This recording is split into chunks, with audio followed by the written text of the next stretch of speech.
Baik, bismillah. Assalamualaikum warahmatullahi wabarakatuh. Bismillahirrahmanirrahim. Alhamdulillahirabbil alamin. Wa bihi nasta'inu ala umuri dunya waddin. Allahumma sholli wa sallim wa barik ala habibina wa syafi'ina sayyidina wa maulana Muhammadin wa ala alihi wa ashabihi wa man tabi'ahum bi ihsanin ila yaumiddin. Amma ba'du.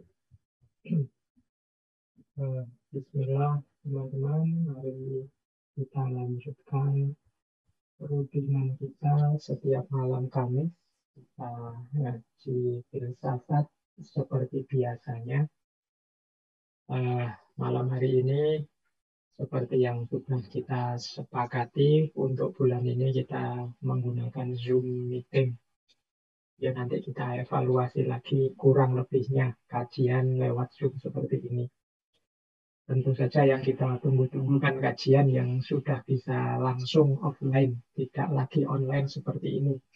Karena kalau online itu mesti gangguannya macam-macam. Ya meskipun begitu tetap kita istiqomahi ngaji kita.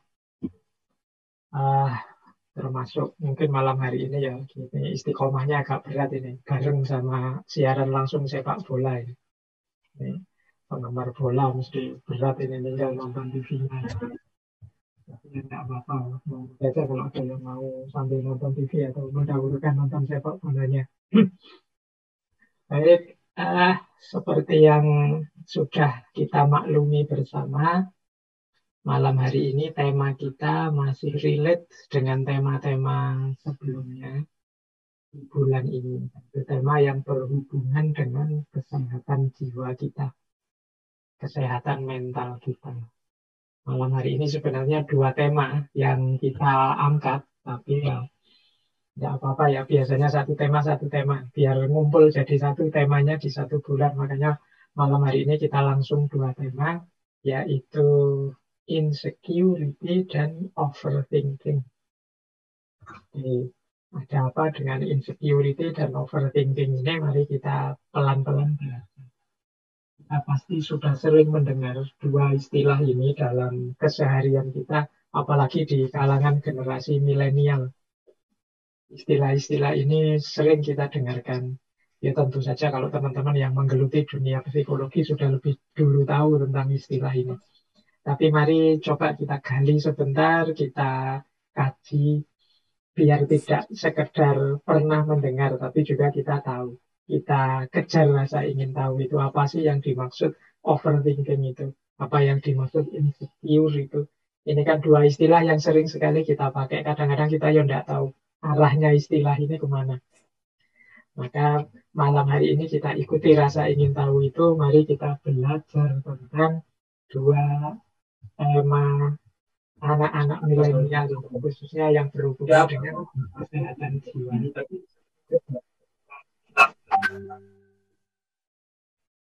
Oke, baik. Bismillah, kita awali. Kita awali dengan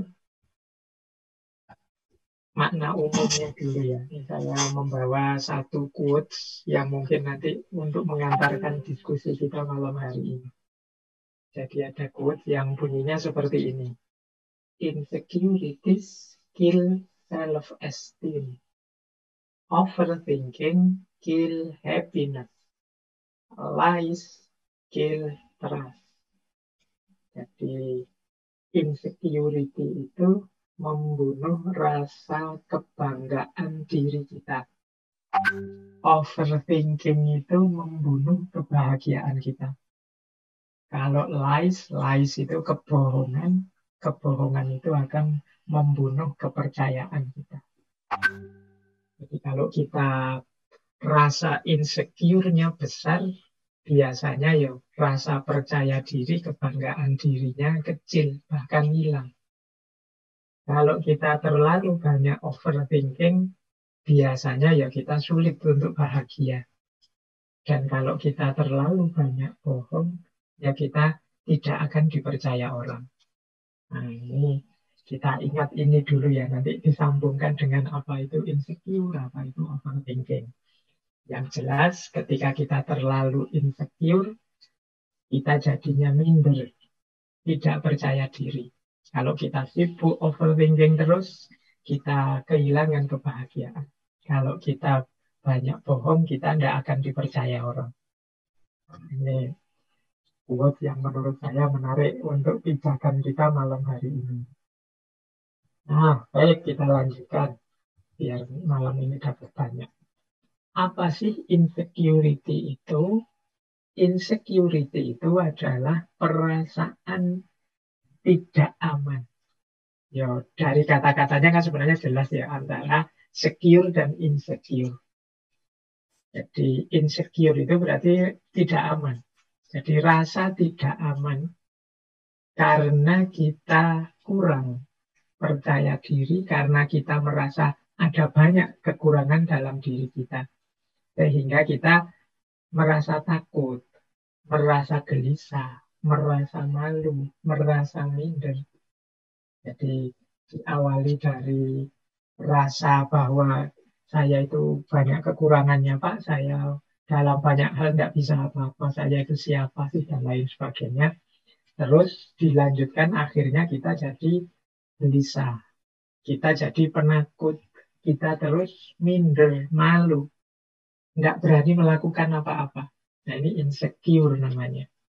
Jadi ini sebenarnya ya melanjutkan tema-tema kemarin sebenarnya ketika ada orang yang karena insecure mungkin jatuh pada people pleaser, menyenangkan orang saja. Dan juga menunjukkan orang yang insecure ini sulit dia mencintai dirinya, self-love, karena dia merasa dirinya ini banyak sekali kekurangannya, banyak sekali hal-hal yang menurut dia buruk, jelek. Apa sih aku ini? Nah, itu kan banyak ya anak-anak hari ini misalnya pakai istilah, wah apa sih aku ini kan hanya kayak remahan rengginang saja yang sudah mau dibuang. Nah, itu sebenarnya indikasi rasa tidak nyaman, tidak terlalu suka dengan dirinya sendiri. Nah, ini namanya insecure. Saya tidak tahu di antara teman-teman yang aktif ikut ngaji ini ada enggak yang punya rasa insecure sangat akut, sangat berat. Karena kalau rasa insecure-nya sangat berat ya ini nanti kita butuh psikolog, butuh psikiater. Tapi ya wajar kalau dalam dosis yang biasa kadang-kadang kita ya punya minder sedikit dalam hal tertentu, tidak percaya diri, tidak masalah. Asal tidak berlarut-larut. Yang jadi masalah itu kalau insecurity kita terlalu over. Jadi terlalu minder, terlalu malu, akhirnya menganggap dirinya itu sama sekali tidak ada kualitasnya apa-apa. Ya, pasti orang yang insecure-nya terlalu dalam itu dia sulit untuk mencintai dirinya. Kalau sulit untuk mencintai dirinya, ya sulit nanti lanjutannya untuk produktif, untuk jadi sesuatu. Seperti minggu lalu saya sebut, sulit jadi manusia yang otentik, jadi dirinya sendiri. Karena dia sendiri tidak percaya pada dirinya. Itulah insecurity. Jadi mungkin kalau generasi lama sering menyebutnya orang insecurity itu cenderung minder. Istilah minder ini mulai jarang disebut. Kita kan suka pakai istilah yang lebih keren hari ini, pakai istilah insecure. Nah, menarik tadi saya googling sebentar tentang adik-adik kita, anak-anak kita hari ini itu ketika mereka disurvei, banyak yang terindikasi tidak nyaman dengan dirinya, tidak suka dengan dirinya. Misalnya ada penelitian yang bilang bahwa 70% anak-anak ABG hari ini, 71 malahan, itu ingin operasi plastik. Karena mereka tidak terlalu senang dengan bentuk wajah atau bentuk tubuh mereka. Ini penelitian di luar tentunya ya. Saya tidak tahu kalau di Indonesia apa pernah ada survei seperti ini. Jadi karena mungkin tiap hari nonton TV, nonton drama Korea, nonton acara-acara apa saja yang idola-idola itu, mungkin banyak di antara mereka hari ini yang ingin seperti idolanya. Jadi mimpi agar wajahnya, tampilannya, sosoknya itu seperti yang diidolakan. Nah, jalan pintasnya kadang-kadang ya pakai plastik surgery ini, jadi pakai operasi plastik. Ya, ini bukan masalah boleh atau tidak operasi plastiknya, itu nanti perdebatan yang berbeda. Tapi ini sebenarnya menunjukkan betapa mereka ini tidak percaya diri. Jadi betapa mereka tidak nyaman dengan dirinya sendiri. Bahkan yang kedua itu ada juga penelitian yang bilang 66% girls, perempuan, ini di wilayah tertentu yang diteliti tentunya, itu cenderung mengkritisi diri mereka sendiri, tubuh mereka sendiri. Kita mungkin ya kadang-kadang begitu, mengkritisi misalnya, wah hidungku kok ya pesek ya. Tiap kali berkaca kita menyesali hidung kita yang pesek. Kemudian jerawatku kok banyak ya. Tiap kali berkaca kita melihat jerawat yang banyak. Jadi tiap hari kita ini mengeluhkan diri kita. Rambutku kok banyak yang putih ya. Kayak rambut saya kan harus banyak yang putih. Nah itu tiap kali nambah satu putih terus mengeluh. Waduh kok nambah putih lagi. Nah ini namanya criticize our own body. Kita mengkritisi tubuh kita sendiri. Mungkin setiap hari. Tidak hanya kalau di penelitian itu kan 66%. Jangan-jangan kita juga termasuk yang di situ. Hanya mengkritisi diri sendiri. Ya tidak salah. Karena orang itu kan selalu ingin jadi lebih baik, lebih ganteng, lebih rapi, tidak masalah. Asal tidak jatuh dalam tadi ya, kecewa pada diri sendiri, minder, kehilangan percaya diri, dan lain sebagainya. Itu kalau sudah jatuh ke sana, nanti jatuhnya pada insecure tadi. Bahkan ada penelitian yang lain, 52% ABG itu menganggap bahwa mereka itu disukai atau tidak disukai karena wajah mereka atau tubuh mereka. Ada pula penelitian yang bilang yang ketika meneliti anak-anak sekolah, itu anak-anak sekolah itu ternyata juga demikian. Anak-anak kelas-kelas SMP, SMA itu ternyata mereka lebih menganggap bahwa tampilan mereka itu lebih penting. Orang akan melihat itu dulu di sekolah. Nah, ini sebenarnya bukan sesuatu yang pasti salah sih. Tapi kalau ketidakpuasan terhadap diri sendiri, itu nanti jatuhnya membuat kita tidak percaya diri atau minder, sehingga kita mau ngapa-ngapain tertunda, kita tidak berani melakukan apa-apa karena itulah nanti namanya insecurity. Jadi yang kalau saya bilang tadi, kalau ini tambah akut, ya jadinya kita kayak orang harus periksa lagi ke psikiater atau ke psikolog. Sudah termasuk sakit jiwa. Oke, baik. Nah, ini mudahnya seperti ini. Jadi saya tidak tahu teman-teman pernah merasa begini enggak? Yang pertama merasa bodoh. Bodoh banget kok ya aku itu. Kok enggak pinter tuh ya, aku kok balik-balik keliru. Ini rasa ini, kalau enggak dikontrol, enggak hati-hati, akan jatuh pada insecurity. Akhirnya kita disuruh ngapa-ngapain terus, wah enggak berani saya itu bodoh, saya itu enggak pinter, saya itu kalau ngomong agak enggak rapi, agak pelegak-peleguk. Nah, ini rasa ini akan membawa kita pada insecurity. Kalau kita terus-terusan seperti ini, ya kita ada di state insecure. Ini kan diksi yang sering kita dengar di sehari-hari, biasanya sesama teman. Apalagi kalau kita punya teman pinter, sudah. Pokoknya kita identifikasi diri kita itu sebagai orang yang bodoh. Atau yang kedua, tidak penting. Apa sih aku ini? Siapa sih aku ini? Aku ini ya orang biasa, bukan keturunan siapa-siapa.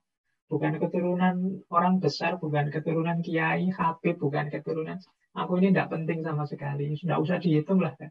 Nah ini kalau kita punya feeling, punya rasa seperti ini, kita membaca, mengidentifikasi diri kita di titik semacam ini, ya kemungkinan kita punya gangguan insecurity tadi. Ini penting ya kita coba kita punya rasa seperti ini enggak saat kita membaca diri kita. Apa memang misalnya teman-teman merasa minder karena bukan keturunannya orang besar misalnya. Apa memang menurut teman-teman keturunan orang besar itu sesuatu yang penting misalnya? Atau nilai di kelas itu sesuatu yang sangat penting sehingga disitulah parameternya kita bodoh atau tidak bodoh dan lain sebagainya. Yuk, coba kita telusuri. Apa kita punya gejala-gejala seperti ini? Atau kita merasa di bawah standar dalam hal apapun. Mungkin dalam hal kekuatan, mungkin dalam hal kecerdasan, mungkin dalam hal pergaulan. Misalnya teman-teman merasa, wah aku ini tidak gaul ya. Aku itu kalau sama teman itu kaku misalnya. Nah terus kita semacam kecewa dengan diri kita sendiri. Wah aku itu tidak cocok ya kalau diajak acara-acara seperti itu. Aku itu orangnya itu sulit misalnya. Itu pada kita sendiri. Nah ini kita merasa kita ini di bawah standar. Kita ini tidak sama dengan yang lain. Kita ini ya levelnya level-level bawah lah. Nah, ini jenis-jenis insecurity. Atau kita merasa berbeda dan mungkin kita cenderung merasa orang lain mesti tidak suka dengan kita. Ya kayak tadi misalnya, wah teman-temanku itu loh kalau diajak bergaul itu kok asik-asik ya, tapi aku orangnya kok tidak asik ya. Terus kita merasa mesti teman-teman tidak suka padaku. Mesti teman-teman tidak suka gayaku. Akhirnya kita menyendiri. Nah ini rasa berbeda dan rasa tidak disukai ini mungkin indikasi bahwa kita ini terkena sindrom insecurity. Rasa tidak aman, rasa tidak nyaman dengan diri kita sendiri. Termasuk juga mungkin merasa tidak pantas. Aku ini tidak pantas kalau harus jadi ketua misalnya. Aku ini tidak pantas kalau jadi yang ngurusi.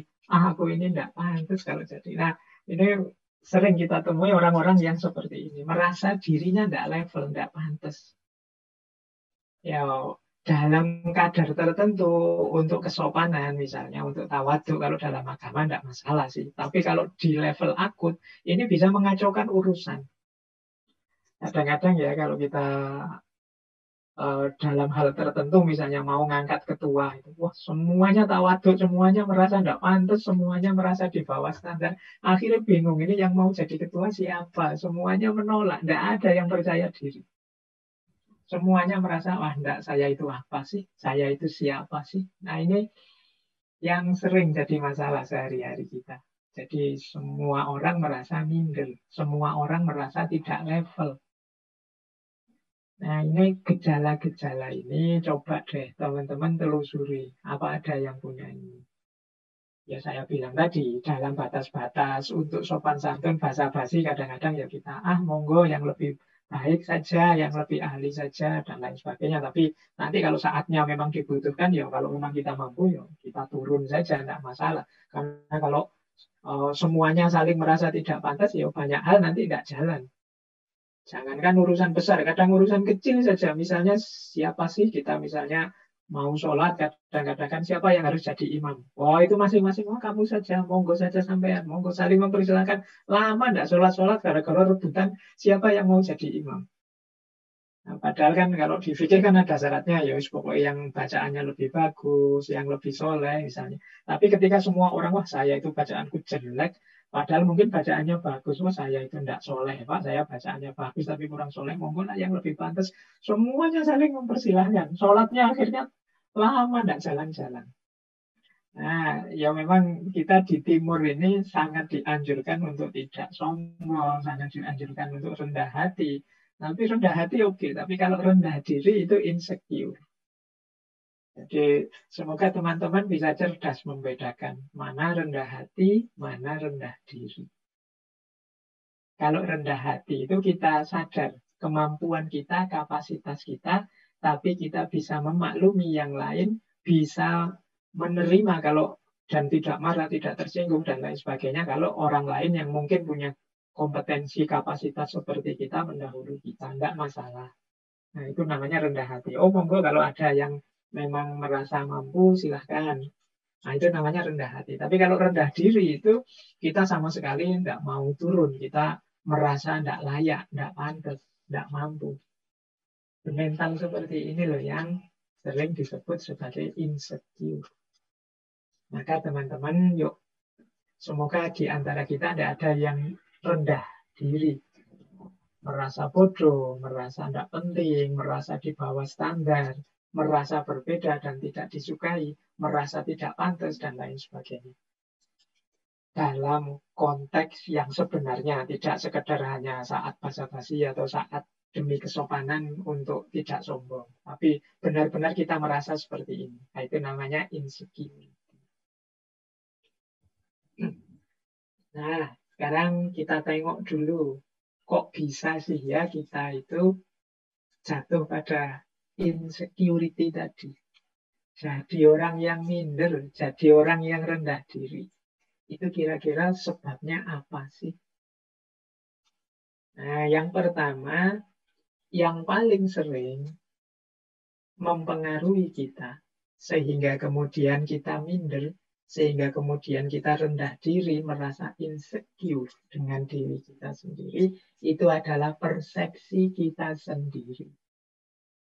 Jadi cara berpikir kita sendiri, cara kita mempersepsi diri kita, menganggap diri kita. Bahkan mungkin orang lain tidak menganggap kita begitu. Kita saja yang menganggap diri kita serendah itu.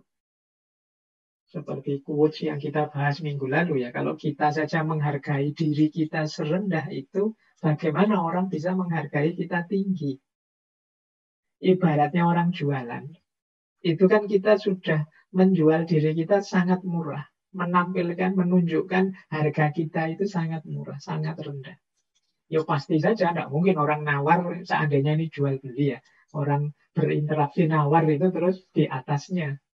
Kalau dari kita sendiri sudah rendah, ya orang bahkan bisa lebih rendah dari itu. Nah, ini kan kalau di minggu lalu ketika kita bahas people pleaser. Nah, persepsi orang-orang yang insecure ini terhadap dirinya juga begitu.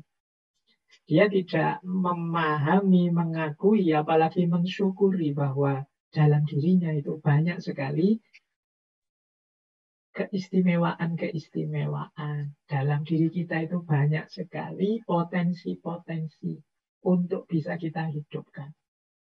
Kita terlanjur menganggap diri kita rendah, akhirnya ya kita nggak ngapa-ngapain. Atau kadang-kadang standar yang kita ikuti. Jadi salah standar. Misalnya ya, hari ini kan kayak tadi banyak orang operasi plastik misalnya. Standarnya mana? Itu kan terus orang milih, ada yang milih standar gaya Korea mungkin, atau milih standar gaya Barat. Nah, ini namanya standar.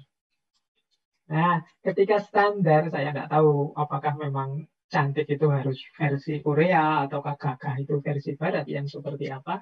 Tapi ketika ini standar ini sangat jauh untuk kita jangkau, tentu saja kita akan merasa diri kita sangat rendah. Oke. Coba ngambil standar yang masuk akal saja, mungkin kita tidak jatuh pada insecurity. Kenapa kita mempersepsi diri kita terlalu rendah? Kemungkinan standar yang kita ikuti, kita tetapkan terlalu tinggi. Atau terlalu tidak nyambung dengan kita. Akhirnya ya kita menganggap diri kita benar-benar rendah. Padahal ya kayak kasusnya operasi plastik tadi ya kan, setiap orang itu kan kalau dari sisi estetika itu kan ada teori yang jenisnya subjektivitas. Jadi cantik, indah, harmonis dan lain sebagainya itu ya hubungannya dengan persepsi masing-masing subjek. Bagi seseorang mungkin sesuatu itu sangat indah, tapi bagi orang lain bisa biasa-biasa saja. Nah, ini urusannya standar. Jadi akar kenapa sih orang kemudian menganggap dirinya sangat rendah, dirinya sangat tidak penting, jangan-jangan mengukurnya terlalu jauh. Bukan berarti salah, tapi standar yang terlalu jauh ini membuat kita merasa diri kita terlalu rendah, sehingga tidak semangat untuk mencapai ke sana. Akhirnya berhenti, apalah aku ini. Nah, ini yang pertama biasanya. Yang paling banyak sebenarnya yang pertama ini. Persepsi kita terhadap diri kita dan juga standar-standar yang kita ikuti. Yang kedua, yang jadi akar dari situasi insecure yang kita alami adalah emosi atau Mungkin kita pernah mengalami trauma-trauma, atau kita pernah dikecewakan, kita pernah disakiti, kita pernah mengalami trauma-trauma dan lain sebagainya. Nah, ini bisa juga membuat orang kemudian insecure. Misalnya merasa tidak dicintai orang tua, misalnya orang tuanya pilih kasih, ada yang di anak emaskan, ada yang di anak titipan, misalnya. Nah, itu kemudian dia merasa terluka, batinnya merasa, oh mungkin aku ini orang tidak penting, mungkin aku ini anak yang tidak diinginkan, anak yang jelek sehingga orang tua tidak milih aku. Nah, ini terus muncullah rasa insecure. Mungkin kita pernah ditinggal orang yang kita cintai, ditolak orang yang kita cintai, kita sudah tekad-tekadan nembak kok ya ditolak. Apalagi nolaknya pakai argumen lagi. Argumennya menyakitkan. Wah, saya mohon maaf ya, tidak siap jadi pasanganmu karena kamu begini sih, kamu begitu sih, kamu jelek sih, kamu apa sih, kamu itu sih. Ya, akhirnya kita terus down, drop, mengalami trauma. Oh, berarti aku ini jelek, oh berarti aku ini tidak pantas punya pasangan, mau berarti. Ah, ini luka batin.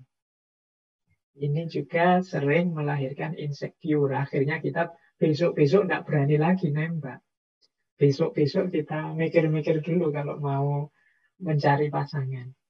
Jadi emosi, luka batin, trauma ini sering melahirkan rasa aku tidak cukup baik, aku ini ternyata jelek, aku ini ternyata tidak layak dicintai, tidak layak disukai, dan lain sebagainya. Apalagi kalau ini kemudian dihubungkan dengan yang lebih besar, misalnya orang salah persepsi memahami takdir misalnya. Selama ini kan kita selalu, kalau ada orang mengalami musibah itu kita yang nuding bahwa wah kamu itu banyak dosa makanya oleh Allah diberi azab. Ini kan nunjuk keluar. Ada yang lebih ngeri lagi yang ditunjuk dirinya sendiri terus. Wah, ini kok ngalami bencana ya. Jangan-jangan bencana ini gara-gara dosaku. Jangan-jangan bencana ini gara-gara kelakuanku. Jangan-jangan bencana ini gara-gara kesalahan-kesalahanku selama ini. Akhirnya dia begitu marah, begitu kecewanya dengan dirinya. Nah, ini juga jenis emosi. Jadi, orang tidak nyaman dan tidak aman terhadap dirinya, itu bisa karena persepsi, bisa karena emosi. Kalau persepsi tadi ya pikiran-pikiran kita sendiri. Kalau emosi itu muncul dari trauma-trauma, luka-luka batin yang selama ini mungkin kita alami. Ada kalanya juga karena lingkungan, pengalaman sehari-hari. Mungkin kita nasibnya tidak terlalu bagus, kita punya lingkungan yang tidak sehat. Misalnya lingkungan yang selalu mengecilkan kita, lingkungan yang nggak menganggap kita, lingkungan yang tidak menghitung keberadaan kita. Nah, ini juga membuat kita terus jadi minder, merasa kecil. Sejak kecil misalnya, kalau kita usul selalu dibantah, selalu ditolak. Sejak kecil misalnya kalau kita melakukan sesuatu selalu ditertawakan, tidak pernah dihargai. Nah, ini juga jadi akar munculnya insecurity. Jadi lingkungan sekeliling itu bisa membentuk pola pikir aku ini rendah, aku ini lemah, aku ini inferior. Nah, selain pengalaman dan lingkungan, ada pula pop culture atau tren. Nah, kalau ini budaya pop atau tren-tren yang beredar di sekeliling kita. Ketika kita tidak update, ketika kita tidak mengikuti tren yang berjalan, kita terus merasa, aku ini apa sih? Aku ini kurang gaul, aku ini ketinggalan zaman, aku ini masa lalu. Nah, ini bisa juga. Jadi kita tidak mengikuti tren, kita tidak update, kita jadi orang yang tidak ngerti ini, tidak ngerti itu, tidak bisa ini, tidak bisa itu, sesuai kemampuan anak hari ini. Akhirnya kita insecure. Misalnya teman-teman kita hari ini main gamenya sudah main game-game kelas tinggi yang sekarang sedang hits itu. Nah, terus kita kok nggak bisa main game seperti itu? Nah, terus kita insecure. Sekarang semua orang mengikuti drama Korea yang judulnya ini itu. Kok kita nggak ngikuti? Akhirnya dalam obrolan kita merasa, ternyata aku ini tidak update, tidak nyambung terus kalau ngobrol sama teman. Nah ini juga sumbernya insecure. Jadi seolah-olah itu hal yang sangat penting. Kemudian ketakutan.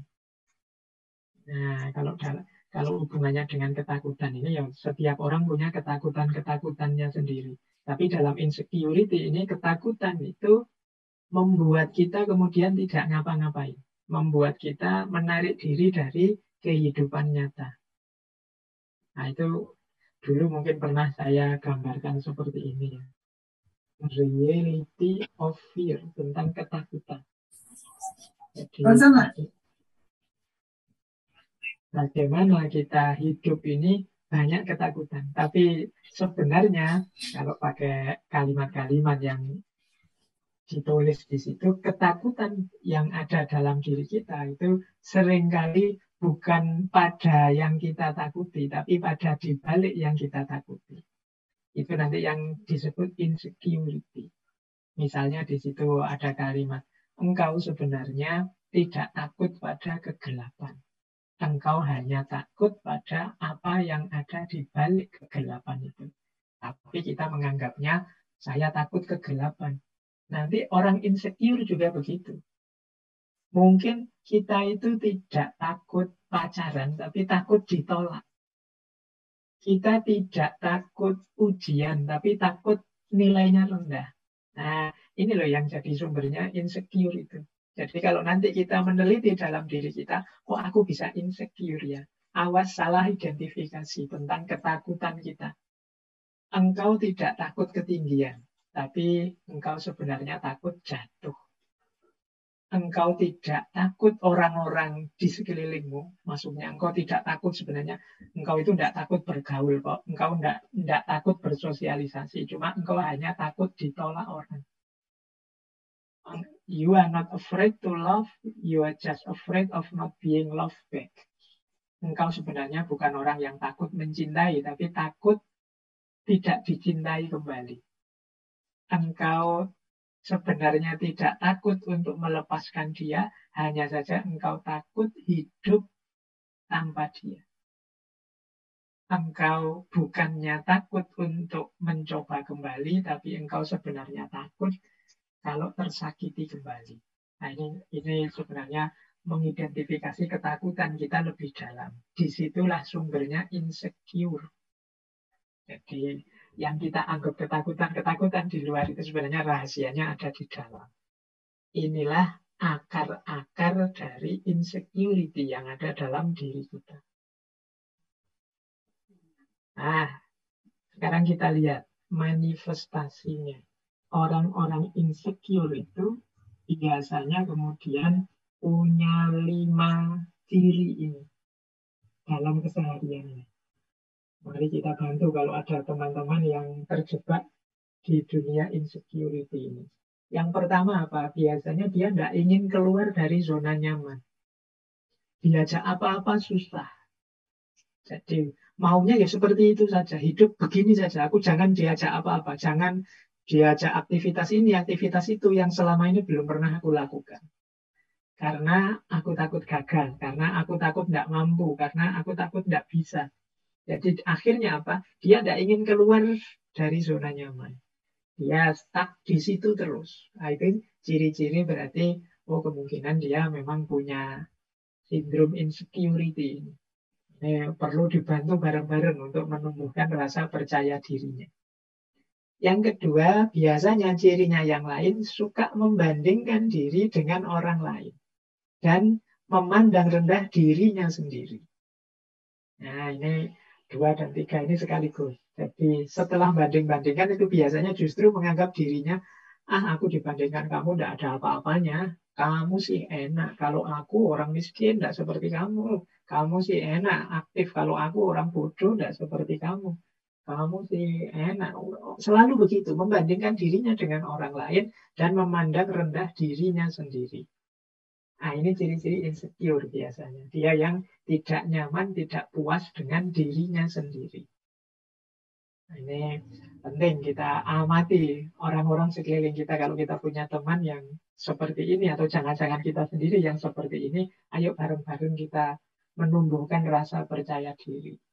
Karena percaya diri itu nanti akan jadi kunci kesuksesan keberhasilan kita. Kesuksesan keberhasilan kita itu prasyarat bagi kesuksesan dan keberhasilan ranah yang lebih besar. Kesuksesan keluarga, kesuksesan bangsa, negara, agama, dan lain sebagainya, itu kan harus diawali dari kesuksesan keberhasilan kita sebagai individu. Kalau kita sebagai individu menganggap diri kita bukan apa-apa, menganggap diri kita terlalu rendah, terlalu lemah, ya sulit nanti kita sebagai pribadi sukses. Kalau sebagai pribadi kita tidak sukses, bagaimana kita sukses dalam keluarga, bagaimana lebih besar lagi sukses dalam negara, sukses dalam agama, dan lain sebagainya. Maka kita cermati gejala-gejala ini, semoga tidak banyak ada dalam diri kita. Kemudian kadang-kadang ada manifestasi yang unik, yaitu biasanya orang seperti ini senang dipuji dan mencari cara agar kehadirannya diakui. Mungkin dia melakukan hal-hal yang membuat dia dipuji. Mungkin dipuji karena, wah kamu sabar sekali ya jadi orang, wah kamu pemurah sekali, wah kamu. Dia akan melakukan apapun yang memungkinkan orang mengakui keberadaannya dan memuji diri. Nah, kadang-kadang terasa agak dibuat-buat atau terasa dipaksakan. Ini menunjukkan bahwa dia sangat terobsesi untuk agar diakui oleh lingkungan sekelilingnya. Entah dengan cara apa. Nah, ini mungkin ciri-ciri orang yang justru insecure. Jadi, karena dia tidak yakin bahwa dirinya mampu, dirinya bisa, maka dia menunggu pengakuan dari orang lain bahwa dirinya bisa, bahwa dirinya mampu. Kadang-kadang pengakuan itu unik dicari secara negasi. Dicari secara negasi itu misalnya saya dan teman saya punya cara hidup yang berbeda. Untuk menegaskan bahwa cara hidupku lebih benar, itu aku berusaha mati-matian menunjukkan betapa salahnya cara hidup temanku. Nah, ini sebenarnya sama modelnya dalam rangka mendapat pengakuan, meskipun dengan cara yang negasi atau negatif. Intinya dia ingin diakui dan dipuji orang bahwa kamu mampu, kamu bisa, kamu besar, kamu benar, dan lain sebagainya. Nah, yang terakhir biasanya yang kelihatan manifestasi dari insecurity ini, orang cenderung menghindari interaksi dengan lingkungan sekitarnya. Jadi karena dia merasa tadi minder, orang minder itu kan lebih cenderung menarik diri dari keramaian. Nah, inilah manifestasi dari orang yang punya gejala insecure tadi. Efeknya apa? Ya, kalau ini sebenarnya sudah bisa ditebak secara logis. Orang yang mengalami insecurity itu kalau terus-menerus begitu, yang jelas dia cemas, pesimis, dan tidak bahagia. Karena terhadap dirinya sendiri saja dia tidak nyaman. Dia tidak merasa puas. Akhirnya apa? Dia serba pesimis dan tidak bahagia.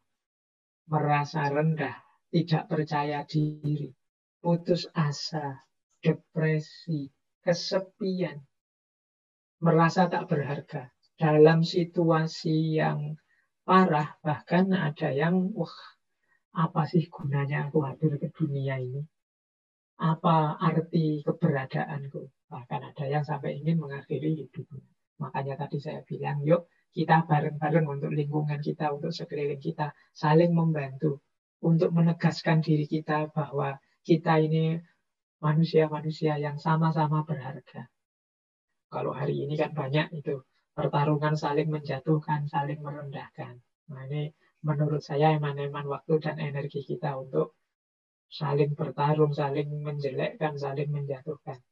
Akan lebih kondusif, nyaman, enak hidup ini kalau kita saling mendukung, saling menguatkan, saling menumbuhkan rasa percaya diri bahwa kita mampu, kita bisa. Jangan sampai nanti generasi yang akan datang lahir menjadi generasi yang serba cemas, pesimis, rendah diri, depresi, kesepian. Orang-orang yang mengalami insecurity semacam ini, hidupnya pasti lelah. Lelah itu karena dia mikir dirinya sendiri yang tidak memenuhi standar-standar seperti yang dia harapkan. Kalau bisa dia ingin lari saja dari kenyataan. Dia tertekan karena tidak cocok antara ideal yang ada di pikirannya dengan kenyataan yang ada di depan matanya. Jadi dia akhirnya ingin lari dari kenyataan. Fisiknya lelah, batinnya lelah. Makanya dia punya kecenderungan, saya bilang tadi, kalau dalam situasi sangat parah, ini perlu psikolog, perlu psikiater. Hari ini banyak hal yang membuat kita jatuh pada insecurity. Mari kita bareng-bareng untuk menyembuhkan rasa minder, rasa tidak percaya diri. Nah, saya lanjutkan. Strateginya, mungkin sekarang ya. Strategi-strategi yang mungkin kita jalankan agar kita tetap percaya diri. Yang pertama apa? Ya, jangan lupa self-love. Kita cintai anugerah Allah pada diri kita. Yang pasti istimewa, pasti luar biasa. Dalam diri kita tersimpan aneka macam potensi. Hanya saja kita tidak pernah menengoknya. Kita selalu sibuk melihat cacatnya diri kita. Kita selalu sibuk melihat kurangnya diri kita. Kita bahkan tidak hanya diri kita, kita itu senangnya melihat yang kurang dan yang jelek, yang cacat, baik dalam diri kita, diri orang lain, lingkungan kita. Akhirnya kita hidupnya jadi murung, hidupnya jadi tidak ceria. Maka yuk kita hidup dengan gembira. Kita sadari bahwa seperti apapun situasi, masih banyak hal yang patut kita syukuri, patut kita gembirai. Itu strategi yang pertama. Strategi yang kedua, tidak usah terlalu aktif membanding-bandingkan diri kita dengan orang lain. Jadi tidak apple to apple. Semua orang itu punya keunikannya masing-masing. Kalau kita bandingkan kita dengan orang lain, misalnya, wah orang lain kok sukses sementara aku enggak. Ya mungkin suksesnya dia tidak semata-mata karena dia bakat sukses atau dia beruntung sukses. Dia sudah melakukan usaha, sementara kita hanya mengeluh saja.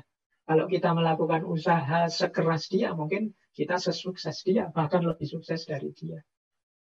Tapi kita sering membandingkan diri kita dengan orang lain di level bahwa betapa bagusnya orang lain dan betapa jeleknya aku. Wah, kok ada orang cantik ganteng-ganteng seperti itu ya? Kok aku kalau ngaca kok minder sendiri aku lihat. Ya karena kita bandingkan dengan mereka yang standar kecantikan, standar kegantengannya beda. Coba kita pakai standar yang berbeda, mungkin keputusan kesimpulan kita beda. Tentang kekayaan juga begitu. Tentang jabatan pangkat juga begitu. Kita sukanya membandingkan dengan orang lain. Maka untuk biar kita tidak jatuh pada insecurity, yuk mari latihan untuk tidak membanding-bandingkan diri kita dengan orang lain terus-menerus. Kemudian yang ketiga, cari teman yang mendukung. Jangan teman yang malah menjatuhkan harga diri, menjatuhkan rasa percaya diri kita. Kok terpaksanya punya teman yang nyinyir, punya teman yang suka nyela, punya teman yang tidak mendukung kepercayaan diri kita, ya sudah, jangan terlalu sering dekat-dekat. Biar apa? Biar kita tetap punya self-esteem, punya kebanggaan terhadap diri kita sendiri dan tidak jatuh pada insecurity. Yang keempat, carilah kelebihan dan keunikan kita. Ini membuat kita lebih nyaman, membuat kita lebih menerima diri kita. Oke lah, dalam aspek kuliah saya tidak lulus-lulus, nilai saya jelek. Tapi alhamdulillah saya sudah punya pekerjaan, lebih mapan. Mungkin teman saya yang itu lulusnya paling cepat, nilainya paling tinggi. Tapi kan setelah lulus dia mikir nyari kerjaan. Saya sekarang sudah punya kerjaan, sudah bisa mapan. Loh ini kan kita melihat sisi positifnya. Dia lulusnya cepat, tapi aku lulusnya lama. Tapi kan aku di pondok sambil hafalan Quran, lumayan. Aku lulusnya agak telat, tapi kan ada bonus. Aku sambil hafal Quran. Nah, banyak kok. Apa? Coba kita cari. Apa sih keistimewaan kelebihan kita yang tidak dimiliki orang lain? Yo, aku ini miskin, tapi kan aku ini punya daya tahan, punya kesabaran yang lumayan. Miskin begini aku masih bisa gembira. Daripada yang uangnya banyak, kadang sumpek malahan. Kena masalah masing-masing. Nah, kegembiraan ini harus kita syukuri. Nah, ini yang harus kita banyak temukan dari diri kita. Biar tidak isinya mengeluh saja. Kalau kita sudah bisa menemukan kelebihan, keunikan, saatnya kemudian untuk kita bersyukur. Jadi mari kita syukuri. Orang yang bersyukur itu orang yang bahagia. Orang insecure itu sulit bersyukur karena dia melihat kurangnya dirinya, kesulitannya dirinya saja. Ya kalau orang merasa kurang, merasa sulit, bagaimana dia bisa bersyukur? Tidak mungkin nanti jatuh pada la in syakartum la azidannakum. Tidak mungkin ditambah oleh Allah, wong ya dia sulit bersyukur. Nah, ya seperti pertemuan sebelumnya, para filosof pun ya rame membahas tentang insecurity ini. Banyak yang mendalam membahas tentang insecure. Misalnya Epictetus. Epictetus ini filosof Stoa. Kata Epictetus, we suffer more in imagination than we do in reality. Kata Epictetus, kita itu lebih banyak tersakiti oleh imajinasi-imajinasi kita dibandingkan dalam kenyataannya. Jadi rasa tidak percaya diri tadi, rasa yang membuat kita tersakiti, membuat kita kecewa, membuat kita tidak nyaman, tidak aman dengan diri kita sendiri. Kalau pakai pikirannya Epictetus itu ya karena kita itu termakan oleh imajinasi kita sendiri. Imajinasi kita tentang diri kita yang sangat rendah, sangat buruk. Akhirnya ya kita nggak ngapa-ngapain. Padahal in reality mungkin nggak begitu. Kita itu ya punya banyak keistimewaan. Hanya saja kita ditelan, dilibas oleh imajinasi-imajinasi jelek kita tentang diri kita sendiri. Ya, jadi kalau mengikuti Epictetus berarti apa? Yuk, pikiran kita dibawa ke yang positif-positif saja. Jangan mikir yang aneh-aneh, yang jelek-jelek, termasuk tentang diri kita. Ya kita memang manusia, kadang-kadang melakukan kesalahan, kekeliruan. Tapi kan bukan berarti terus kalau sudah salah, sudah keliru, terus kiamat. Bahwa kita ini pasti orang jahat, pasti orang jelek. Kan enggak begitu. Kita masih punya daya dan kekuatan untuk melanjutkan hidup sebagai orang baik. Tinggal kita mengganti gaya hidup, mengganti pola hidup. Kan rumusnya di situ sebenarnya. Cuma label-label imajinasi-imajinasi yang kita tempelkan dalam diri kita, ini kemudian sering menghalangi langkah kita untuk berubah jadi lebih baik. Kita sudah menyerah dengan label, aku ini orang bodoh. Kita menyerah dengan label, aku ini orang tidak mampu. Kita menyerah dengan label, aku ini orang lemah. Ya selesai. Kalau kita sudah menyerah di situ, masuk ke lubang insecurity. Kemudian ini dilengkapi oleh pandangannya Dalai Lama. Kata Dalai Lama, lack of transparency result in distrust and a deep sense of insecurity. Kurangnya keterbukaan akan membuahkan ketidakpercayaan dan insecurity yang dalam. Jadi lack of transparency itu kan berarti tidak terbuka, tidak jujur, tidak apa adanya tentang diri kita. Ya tentu saja melahirkan orang lain tidak percaya pada diri kita, kita juga tidak percaya pada diri kita, wong kita tidak paham. Kenapa kita tidak paham? Karena kita tidak jujur.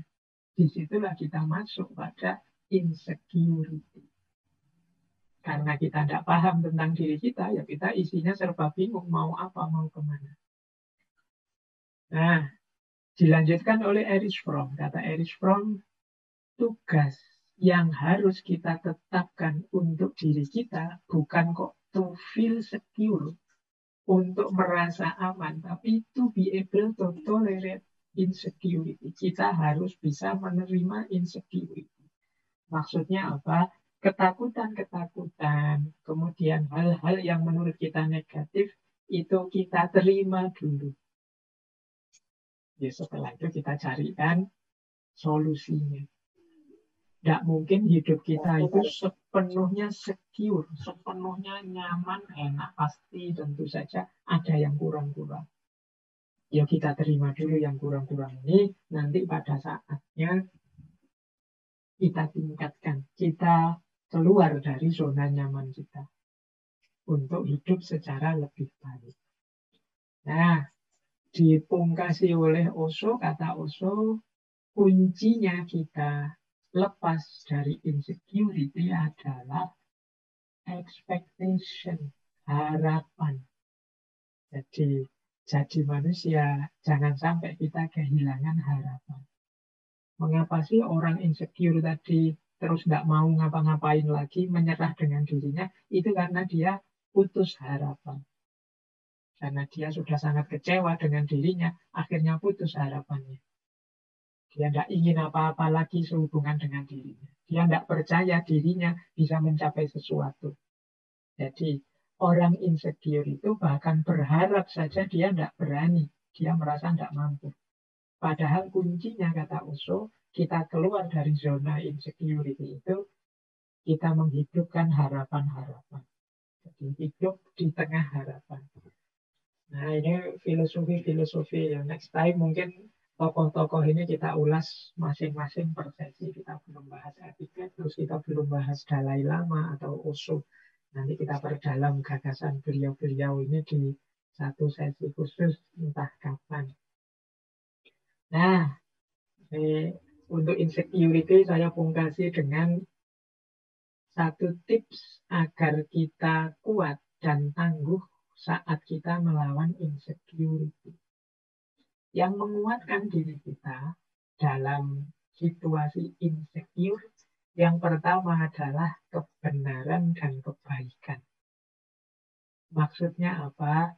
Usahakan meskipun kita ini ada dalam situasi insecure, merasa kita tidak pantas lah, merasa kita tidak berguna lah, merasa kita tidak mampu lah, tapi tetap usahakan kita di jalur kebenaran dan kebaikan, jangan sampai membuat kita keluar jalur, membuat kita melakukan hal-hal yang salah, yang dosa, yang merusak, yang maksiat, dan lain sebagainya. Karena begitu kita melakukan itu, akan bertambah dalam lubang insecurity dalam diri kita. Begitu kita melakukan dosa yang tambah banyak, kesalahan yang kita sengaja tambah besar, ya kita akan semakin dalam jatuh pada insecurity. Maka usahakan dalam upaya kita menaklukkan insecurity, kita tetap ada di jalur kebenaran dan kebaikan. Yang kedua, kuatkan tekad dan tujuan. Jadi ada kalanya obat paling ampuh dari rasa tidak berdaya itu ya kita awali dari pernyataan afirmasi-afirmasi diri bahwa aku ini sebenarnya bisa kok, aku ini sebenarnya mampu kok, aku ini sebenarnya ya punya kapasitas kok. Ini namanya tekad dan tujuan. Ini akan menguatkan perjuangan kita. Kemudian yang ketiga, cinta dan kegembiraan. Jadi mari melakukan apapun dalam koridor cinta dan gembira. Cinta itu maksudnya tidak sekedar menuruti keinginan-keinginan egois kita, tapi juga kita memikirkan manfaat maslahat hidup kita untuk yang lain, untuk sesama. Nah, ini berarti koridornya koridor cinta. Aku kok merasa lemah ya, aku merasa tidak pantas ya. Tapi kalau aku tidak turun, kalau aku tidak terjun, nanti orang-orang siapa yang bantu? Masyarakat siapa yang mendampingi? Nah, ini kan kepedulian sosial, kepedulian sesama. Ada rasa cinta yang tidak egois untuk sesama. Nah, ini akan menguatkan perjuangan kita. Akhirnya mau tidak mau, akhirnya kita menawarkan insecurity tadi yang ada dalam diri kita. Nah, yang keempat, tawakal dan menerima. Ini pasti. Sebenarnya ini boleh ada di awal penerimaan itu. Jadi sebenarnya aku mampu kok. Mungkin hanya belum keluar saja. Sementara situasiku masih begini. Tapi aku yakin besok aku jadi lebih baik. Nah, ini penerimaan, tawakal terhadap apapun yang diberikan oleh Allah. Ini pertarungan kita melawan insecurity akan didukung, dikuatkan oleh 4 karakter ini. Jadi mari kita kembangkan hidup yang on the track terus-menerus, on the right track terus-menerus, dalam kebenaran, kebaikan. Kita kuatkan tekad kita kuatkan kegembiraan, hidup dalam cinta, dan juga penerimaan. Nah, hati-hati dengan yang melemahkan. Yang melemahkan ini berarti akan membuat kita semakin dalam jatuh pada aspek insecure. Yang pertama adalah pamrih dan ketergantungan. Pamrih itu melakukan apa-apa karena ada hal di luar diri yang dituju, yang diinginkan. Ini namanya pamrih. Aku membantumu biar kamu puji bahwa aku ini dermawan. Aku menolongmu biar kamu puji bahwa aku ini peduli sesama. Nah, ini ada pamrihnya. Ketika ada pamrih-pamrih seperti ini, biasanya sulit untuk mengobati insecurity. Karena diri kita tidak bisa dibohongi bahwa yang kita lakukan itu sesuatu yang tidak murni. Sesuatu yang berpamrih. Apalagi ketergantungan. Ketergantungan itu ya, kita tidak bisa lepas dari sesuatu. Kita tidak bisa ditinggalkan sesuatu yang sifatnya duniawi tentunya. Yang satu-satunya ketergantungan itu kan yang positif, ketergantungan kita pada Allah, Allahus Somad. Ini akan melemahkan insecurity. Semakin kita tergantung pada yang di luar diri kita, semakin muncul kesadaran bahwa aku ini lemah. Ketika tidak ada yang mendukungku, yang tadi membuatku tergantung tadi. Maka penting kita cari apa sih yang membuatku tergantung. Kalau bisa ya kita sapih. Kalau bahasa Jawa ini disapih, kita lepas sebentar. Nah, jangan sampai juga kita punya karakter abai, cuek, dan lari dari persoalan. Banyak orang yang sebenarnya dia tahu dia punya insecurity, tapi terus dia gayanya seolah-olah tidak ada apa-apa. Nah, ini kadang-kadang jadi bahaya juga, karena kadang-kadang ini bisa meledak pada saatnya jadi semakin dalam. Dia sudah merasa sebenarnya bisa enggak ya aku melakukan ini. Nah, terus dia, tapi karena dia merasa insecure, dia lari dari persoalan. Sudahlah, aku enggak usah ngurus itu. Pada saatnya ketika dia terpaksa berhadapan dengan urusan itu, dia akan semakin down. Maka ya, anggap saja ketakutan-ketakutan tadi yang tumbuh dari insecurity sebagai tantangan. Berani enggak kita menaklukkan. Nah, ini namanya kita tidak lari dari persoalan. Berarti apa? Pelan-pelan kita taklukkan. Termasuk yang melemahkan dalam insecurity adalah kebencian-kebencian kita terhadap apapun. Dan juga kemuraman kita. Kemuraman itu maksudnya ya hidup yang tidak pernah bersyukur. Hidup yang isinya mengeluh saja. Ini namanya insecure. Kan hari ini banyak di antara kita yang tiap hari mengeluh. Wah, negara kita ini apa ini? Ada masalah ini, ada masalah itu. Kita mengeluh segala hal. Nah, ini hidup dalam kemuraman. Ini akan jatuh pada insecurity. Dan yang keempat, kecewa dan kemarahan. Nah, ini tentu saja membuat kita tambah lemah, tambah insecure.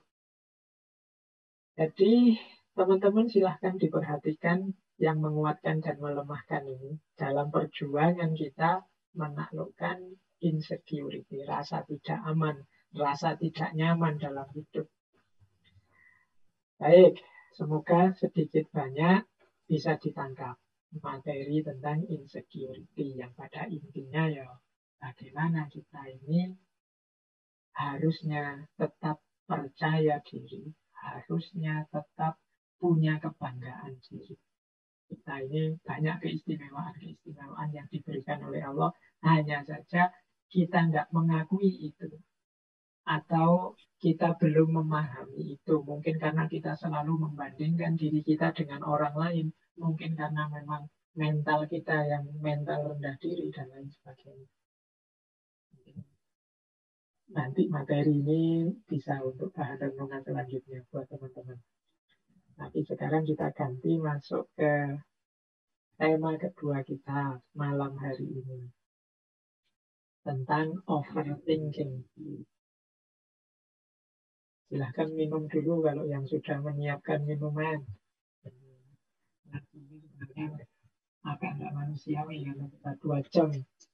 Teman-teman saya paksa mendengarkan saya ngoceh ngomong ngalor ngidul. Dinikmati saja. nggak harus kaku.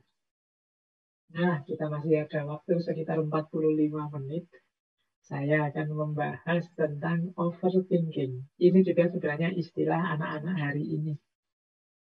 Populer sekali di generasi milenial. Overthinking itu ya mungkin kalau zaman dulu orang menyebutnya, kalau bahasa Jawa itu kokean mikir. Terlalu banyak pertimbangan. Kadang menyebutnya kejeron, kemantepan dalam berpikir. Jadi berpikir mendalam itu bagus, tapi terlalu dalam negatif. Berpikir mantap itu bagus, terlalu mantap negatif. Berpikir kritis kreatif bagus, tapi overthinking. Jadi kayak overdosis itu kan. Terlalu banyak pikiran, terlalu banyak pertimbangan itu negatif. Makanya istilahnya over. Persis seperti kata Konfusius. Hidup kita itu sebenarnya sederhana. Citalah yang membuatnya rumit. Garis-garis besar hidup ini kan sederhana. Kalau sakit, ya berobat. Kalau lapar, ya makan. Kalau ngantuk, ya tidur. Kalau lelah, ya istirahat. Kalau itu banyak sekali hal-hal sederhana. Tapi kita sendiri yang bikin rumus yang rumit. Makan harus 3 kali misalnya. Dengan pertimbangan A, B, C, D. Nanti kita sebenarnya sudah lapar tapi belum jam makan, akhirnya tidak berani makan, akhirnya perutnya sakit. Itu contoh sederhana, kita itu sering merumitkan situasi. Sudah lelah ya saatnya tidur, tapi kadang-kadang kita ini terlalu idealis, tapi kan waktu adalah berharga. Kalau nggak kita manfaatkan, akhirnya kita istirahat itu kan bisa nanti dulu. Kita sendiri yang bikin rumit. Nah itu jenisnya overthinking. Jadi overthinking itu satu keadaan di mana seseorang terlalu banyak menghabiskan waktu untuk berpikir tanpa dibarengi problem solving. Pertimbangan terus itu kayak kalau kita rapat tidak ada keputusannya, itu kemungkinan sudah overthinking. Kalau begini gimana? Kalau begitu gimana? Terus kalau begini, kalau begitu, akhirnya tidak menyimpulkan. Ini namanya overthinking. Nah, jadi kalau diringkas, overthinking itu berhubungan dengan berpikir yang tidak perlu. Ada banyak hal yang nggak perlu dipikir. Jadi misalnya, ini jam 9:04, saya kok lesu ya Pak, kok bolak-balik menguap ya Pak. Itu kan kamu nggak perlu mikir panjang, ya sederhana, kamu ngantuk, selesai tidur saja beres. Tapi kadang-kadang dalam hal-hal seperti ini, kita itu sering malah mikir. Mikir itu, mengapa ya kok saya ngantuk jam 9, sementara ada orang ngantuk jam 12. Apakah saya ini, ya, akhirnya dipikir mungkin bisa bikin seminar nasional untuk bahas itu. Kadang-kadang ya, coba teman-teman cermati ya tema-tema kajian, seminar di seputar kita. Itu mungkin banyak hal yang ngapain itu dibahas. Jadi nggak usah terlalu dalam. Semua orang juga sudah tahu kok. Nah itu berpikir yang tidak perlu. Jenisnya overthinking. Atau berpikir yang tidak tepat. Jadi harusnya yang dipikir bagian apanya. Tapi kita malah mikir bagian yang lain. Itu namanya tidak tepat. Jadi misalnya membahas tentang pengadilan. Ada orang dituduh, kemarin saya lihat itu kan, malah yang dibahas tentang jilbabnya. Mengapa ya? Kok sekarang pakai jilbab? Kira-kira dulu pakai jilbab enggak sebelum jadi tersangka? Oh itu diskusinya ramai dan enggak selesai. Nah itu namanya kan enggak. Kalau urusan pengadilan dibahas tentang ini, ditegakkan benar enggak hukum ini, adil enggak hukumnya ini. Tapi banyak hal-hal kecil yang enggak penting, kadang-kadang porsinya lebih besar. Apalagi era postur hari ini, kita sering berpikir tidak tepat. Nah, terus berpikir terlalu banyak. Jadi berpikir terlalu banyak itu ya, sebenarnya ini urusan sederhana saja, simpel saja. Kita saja yang nambah-nambah variabel, terus jadi meluas kemana-mana. Sebenarnya ini sederhana urusannya, suka atau tidak suka. Tapi terus melebar kemana-mana. Urusan sosial lah, politik masuk lah, ekonomi lah, dan lain sebagainya. Ini sebenarnya sederhana, ada orang bercanda misalnya. Tapi terus macam-macam, bahas psikologi juga, bahas. Nah, ini namanya berpikir terlalu banyak. Itu juga jenis overthinking. Jadi, mikir yang tidak perlu, mikir yang tidak tepat, mikir yang berlebihan. Nah, biasanya, ini ada teorinya, overthinking itu sering kita lakukan tentang masa depan kita. Nah, masa depan ini itu yang paling besar, paling sering. Apalagi teman-teman yang mahasiswa itu mesti lebih sering berpikir tentang masa depan ini. Melakukan spekulasi-spekulasi, prediksi-prediksi, khayalan-khayalan tentang masa depan. Kalau saya jadi begini nanti gimana ya? Kalau saya jadi begitu gimana ya? Aku sukses nggak ya besok? Kira-kira yang mau nikah sama aku siapa ya? Anakku besok berapa ya? Aku bisa nggak ya punya mobil sekian? Aku punya... Nah, ini sampai kita sumpek sendiri, gelisah sendiri. Nah, ini overthinking namanya. Jadi kita terlalu berlebihan merancang masa depan, mereka masa depan, dan lain sebagainya.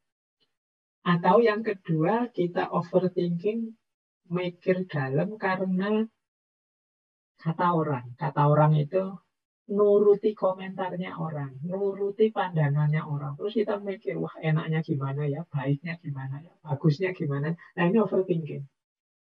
Ya misalnya ngaji filsafat ini, kemarin waktu masih suara saya saja, masih rekaman saja, orang-orang banyak, Pak, Mbok, yo kelihatan wajahnya, kelihatan yang ngomong gitu loh Pak. Biar meskipun online kita tahu Pak Faiz seperti apa. Mungkin terus teman-teman takmir mikir, saya mikir, ya mungkin teman-teman itu nyamannya kalau ketemu saya. Begitu sekarang Zoom, tampil wajah saya, nanti rame lagi komentar orang. Pak, mending kayak kemarin deh rekaman saja lah Pak. Kalau pakai wajah gini, pakai Zoom gini, nanti banyak distraksi, suara-suara masuk. Jadi kacau ini Pak. Terus kita mikir lagi, wah, terus gimana ya enaknya. Loh, ini kata orang ini kalau jadi pertimbangan kita terus bingung. Lama-lama mungkin jadi, waduh, iya ya ngaji ini apa. Nah, ini ya kita mendengarkan kata orang sekali, dua kali tidak masalah. Tapi kalau terus-terusan, kita tidak jalan aktivitas kita. Usul oke. Kalau kita rapat itu loh, usul oke, tapi kan kita tidak memberikan waktu rapat sepenuhnya untuk usul. Harus ada momen ketika kita memutuskan. Kalau mendengarkan kata orang terus, nggak putus-putus ini, overthinking kita. Nanti kalau begini gimana? Kalau begitu gimana? Kalau sudah kalau itu bisa macam-macam sudah. Kata orang itu bisa macam-macam sudah. Itu persis ceritanya Nasruddin dulu kan, ketika dia sama anaknya ke pasar, berdua bawa satu keledai, begitu keluar rumah, keledainya dinaiki oleh Nasruddin, anaknya nonton, orang komentar. Oh, orang tua kok nyari enaknya saja, tidak sayang sama anaknya. Nasruddin pun turun, gantian anaknya yang naik keledainya, dia yang nonton keledainya. Ada lagi orang komen, wah itu anak nggak berbakti, masa orang tua kok disuruh jalan, dia malah yang naik keledai. Akhirnya rundingan ini enaknya gimana, ya sudahlah kita naiki berdua sajalah keledainya ini, dinaiki berdua. Orang juga komentar, oh dasar orang nggak punya utak, nggak punya akal. Wong keledai sekecil itu dinaiki berdua, nggak punya rasa belas kasihan sama sekali. Nah, akhirnya ya rundingan lagi gimana ini enaknya nak, ya sudah Pak, kita turun saja berdua. Akhirnya dua-duanya turun, keledainya dituntun. Itu pun orang masih komentar. Oh, ala dasar orang nggak pinter, nggak cerdas, mau coba bawa keledai terus malah cuma dituntun, nggak dinaiki. Oh, itu kan kalau kita dengerin orang komen nggak selesai. Harus ada momen ketika kita putuskan, oke, ya memang keputusan kita mungkin nggak perfect, tapi kalau nggak segera kita putuskan, kita akan jatuh pada overthinking. Nah, itu kata orang. Ada juga kita sering overthinking tentang detail. Ini biasanya yang perfeksionis. Melakukan apa saja harus benar, tepat, lurus, sesuai sampai hal paling kecil. Nah, ini tentang detail namanya. Nah, ini juga sering membuat kita habis waktu hanya untuk mikir. Misalnya mau kuliah saja dirancang sampai detail. Nanti ini aku kalau kuliah berangkat jam sekian, berarti mandinya jam sekian. Bajuku yang siap baju apa ya? Enaknya baju apa? Besok kalau ketemu yang saya taksir itu sukanya baju ini, tapi baju ini sedang dicuci, harusnya baju apa? Detail. Nanti pakai minyak wangi apa? Nanti semua detail dirancang. Terus waktu kita habis. Nah, ini biasanya orang-orang yang perfeksionis. Ini waktunya habis untuk mikir, mencari yang presisi tepat untuk segala hal. Tidak hanya untuk yang utama-utama, yang hal-hal kecil yang tidak penting pun dia inginnya persis pas. Nah, ini sering membuat kita overthinking. Nah, Ciri-cirinya ini. Kalau teman-teman ingin meneliti diri kita sendiri, ya saya tuh masuk overthinking enggak, Pak? Yang pertama apa? Terlalu banyak merenung.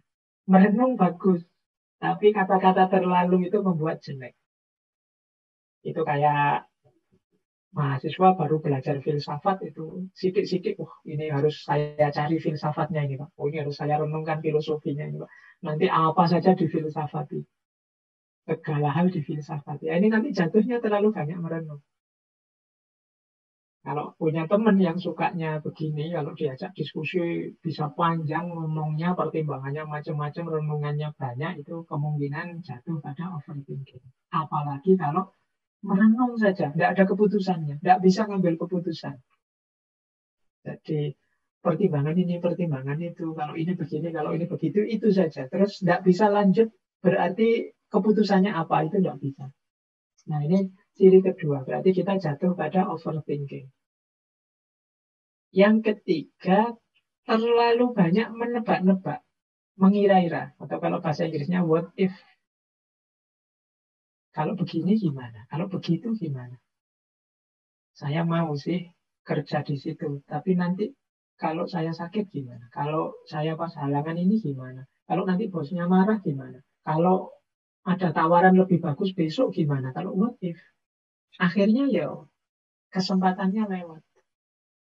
Saya siap sih Pak menikah dengan calon saya ini, tapi kalau besok saya mengecewakan dia gimana? Kalau saya tidak cocok dengan keluarganya nanti gimana? Wong saya belum terlalu mendalam sama keluarganya. Kalau nanti kebetulan saya dipecat dari pekerjaan saya, apa istri saya nanti mau, Pak? Kalau saya, pokoknya what if-nya banyak. Berandai-andai sampai jauh, sampai rumit. Nah, ini kemungkinan kita punya karakter overthinking. Jadi terlalu banyak mikir, terlalu banyak pertimbangan. Akhirnya terus tidak jadi nikah-nikah sampai tua, mikirnya terlalu panjang. Mikirnya terlalu macam-macam. Nah, yang keempat, ingin sempurna dalam segala sesuatu. Jadi kalau melihat sesuatu itu selalu dianalisis, dicari sampai hal detail paling kecil. Nanti begitu ada kurangnya, ada kelirunya, ada lemahnya, terus dicendangi, wah ini keliru, ini kurang, ini tidak pas. Kemudian diteliti lagi, wah ini kurang, ini keliru, ini tidak pas. Wah, terus begitu. Dia nyari yang perfect. Kemungkinan orang-orang yang selalu mencari kesempurnaan akan jatuh pada overthinking. Berpikir berlebihan tadi. Jadi ini ciri-cirinya. Jadi silakan teman-teman mungkin menelaah dirinya. Biasanya yang apalagi yang sedang asik belajar filsafat itu tidak sadar jatuh pada overthinking ini. Ya, filsafat itu penting, berpikir merenung itu bagus, tapi tentu saja untuk hal-hal yang esensial. Untuk hal-hal yang penting memang pokok dalam hidup ini. Tidak segala hal harus direnungi secara dalam, secara filosofis. Mau makan saja diskusi filsafat dulu. Mengapa kok kita makan sore hari ini? Makannya kok makan nasi, masih apa tidak bisa makan yang lain? Filosofinya apa makan nasi itu? Pokoknya apa mau dibahas sampai sedalam itu namanya overthinking. Nah, manifestasinya sekarang. Manifestasi ciri-ciri gejala-gejalanya. Kalau kita ini sudah overthinking.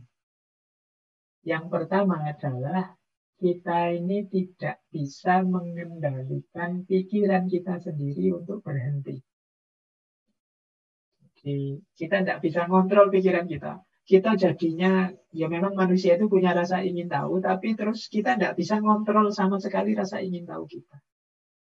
Ini kemungkinan nanti kita jatuh pada overthinking. Apa saja maunya direnungi, dipikir dalam. Jadi filsafat berpikir mendalam bagus, tapi overthinking itu berpikir terlalu mendalam. Jadinya negatif. Bukti selanjutnya kalau kita sudah overthinking itu kita melewatkan banyak hal dan kadang-kadang menyesal. Ngapain tadi waktuku terbuang untuk melakukan itu sementara teman-teman sudah selesai tugasnya.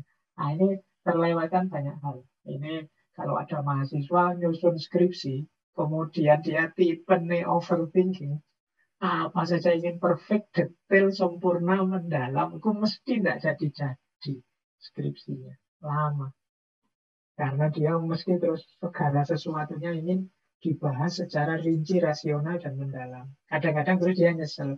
Temennya sudah lulus semua, padahal kamu pinter kok tidak selesai-selesai. Wah, saya merasa masih kurang ini, Pak, kurang itu, Pak. Belum masuk ini, saya ingin jadi begini, begitu, tapi belum, Pak.